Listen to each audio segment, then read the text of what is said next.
خب شاید با خود بگی که مثلا اوه روتین ورزشی چقدر خفن فلان. نه راستش من الان 2 هفته است فکر کنم تمرین نکردم سر یه سری مسائلی که درگیر بودم و الان دارم بعد 2 هفته دوباره میرم باشگاه و نه اصلا اونجوری فکر کنم روتین و فلان ولی خب یه برنامه‌ای برای خودم دارم که یه سری تمرین هستش انجام میدم و بریم با هم باشگاه، بریم باشگاه جدیدم بهت نشون بدم. کسایی که خیلی قدیمی باشن باشگاه قبلی من یادشونه که چند تا ویدیو چند بار ازش گذاشتم. بعد الان یه دونه باشگاه جدید اینجا باز شده، خیلی باحاله. بعد خیلی کلا فضاشو دوست داشتم. یکی از چیزایی که خیلی دوست داشتم برای منی که مثلا ویدیو اینا میگیرم خوب بود این بود که نورش خیلی خوب بود باشگاهه و خیلی تر و تمیزه. باشگاه جدید خیلی همیشه تر و تمیزه. بعد چیز داره، سونا، جکوزی و از اینجور دم و تشکیلات داره. یه جلسه امتحانی رفتم ولی الان دیگه برام ثبت نام کنم. Let's go.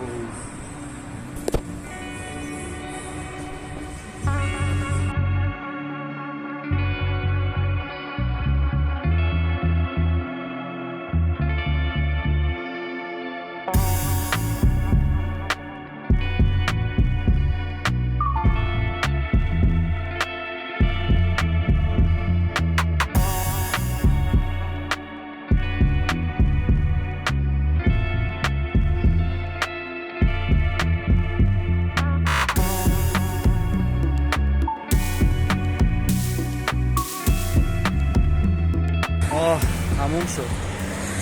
چقدر خستم، خیلی گشنمه. حمله بسیه. هم میدونی چون یه ذره فاصله افتاده بود تمرین نکرده بودم یه ذره بدنم عادتش رفته بود، یعنی یه ذره ریاکشن داره نشون میده. خسته شدم خیلی.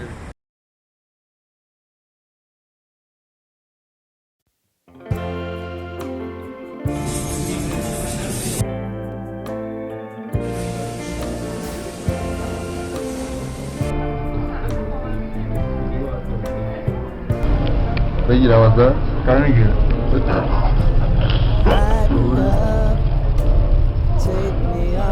همه رو بخورم؟ آره برای توه. همه خیلی خوشمزه، خیلی خوشمزه.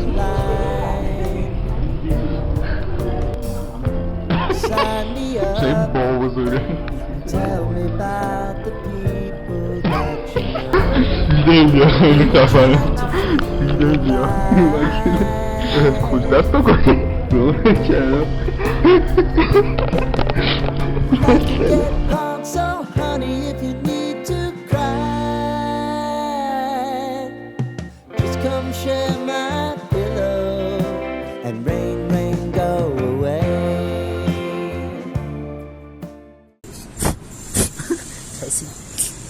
اومدیم موزه اسباب بازی بیاییم، بعد کل این کوچه رو کندن.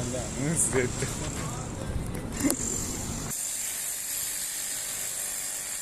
صدا رو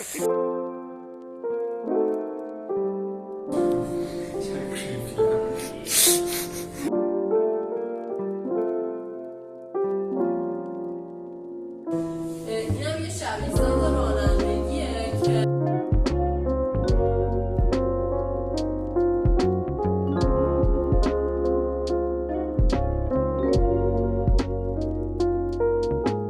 اتفاقی وارد دنیای اسباب بازی شد. امروهای اولیش یه شکلی فلزی بود. حالا میتونی حدس بزنید بگین از چه وسیله‌ای اومده؟ از فرانسیس دایانا مدل رویالش رو که خودش گفتن. بعد وقتی خریدنش اومد یه فرمی کرد. بچه این مثل این که اولین، یعنی عروسایی که اولیه آنابل بودیم. خیلی باحاله. از من و آنابل فیلم بیت دارم میگیرم.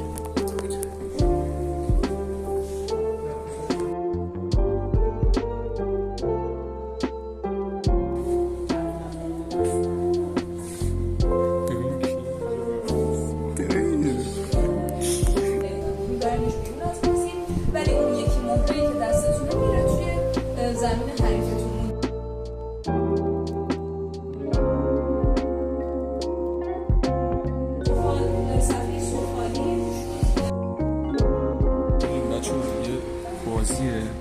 قدیمی شبیه حکم و ایناست. بعد کارتاش خیلی باحاله.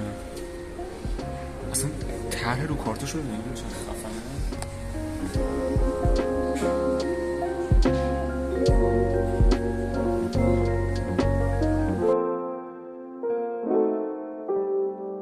اینجا خیلی ترسناکه. Howdy partner.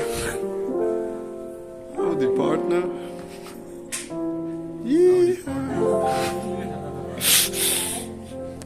اینجا خیلی باحاله. و میام عکس آناهنگی رو میذارم روی سنگ قبر بابا.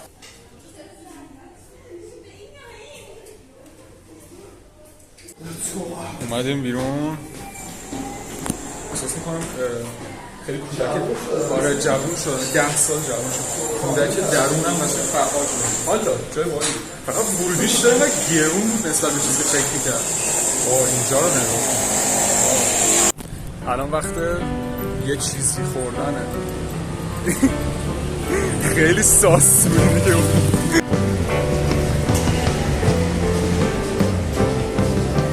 Sitting in the basement apartment I rented